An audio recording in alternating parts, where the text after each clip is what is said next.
చెక్కుల మీద సంతకం చేస్తుంటే గుండె తరుక్కుపోతుంది ఆంజనేయులు. ఏదో ఒకటి చేసి స్టూడియోని లేపాలి. లేపేద్దాం సార్, తక్కువ కూట్రపలానే వస్తుంది. ఒరే దివాకరం, నీకు తెలిసిన బాగున్నాడుగా ఆయన గౌరవం. ఆంజనేయులు, లేపడం అంటే అమ్ముకు దొబ్బేయటం కాదయ్యా, అభివృద్ధిలోకి తీసుకురావడం. అభివృద్ధా? అదెలా ఉంటుంది సార్? దాన్ని పరిచయం చేయడానికి మనకు క్రియేటివ్ హెడ్ ను అపాయింట్ చేశాను. Creative head? Yes, creative genius Prabhakar. అభివృద్ధికి ప్యాంటు షర్టు వేస్తే ఎలా ఉంటుందో అలా ఉంటాడు. సార్ అభివృద్ధికి అండర్వేర్ ఐటమ్ మర్చిపోయారు సార్. మనుషుల్లో రెండు రకాలు, భయపడేవాళ్ళు, భయపెట్టేవాళ్ళు. నేను రెండో టైప్. అవసరం కోసం పనిచేయటం వేరు, అవసరం తెలుసుకుని పనిచేయటం వేరు. నేను రెండో టైప్. మనుషులో రెండు రకాలు, ఆడ మొగ. ఇది మూడో టైపా? Excuse me, what is that? చెప్పింది విని అర్థం చేసుకోండి. వర్క్ దానంతరం అదే వస్తుంది. ఇంతకుముందు నేను పనిచేసిన ఛానల్ ఎక్కడో ఉండేది.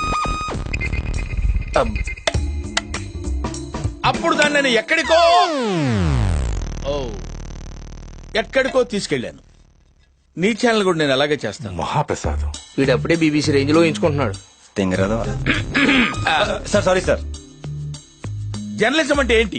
నాకేం తెలుసా? జర్నలిజం అంటే జనాన్ని ఎంటర్టైన్ చేయటం. Sir you're talking nonsense sir. Journalism అంటే జనాన్ని ఎంటర్టైన్ చేయడం కాదు. Right of speech, it's opinion, it's analysis. రాసే ప్రతి మాటకి, వేసే ప్రతి న్యూస్ కి అర్థం ఉండాలి సార్. బంచ్ ఆఫ్ ఫూల్స్ కూర్చుని ఎంజాయ్ చేసే ప్రోగ్రామ్స్ చేస్తే అక్షరాలు సిగ్గుపడతాయి సార్. Respect people, reflect their feelings. It might be an individual or A system.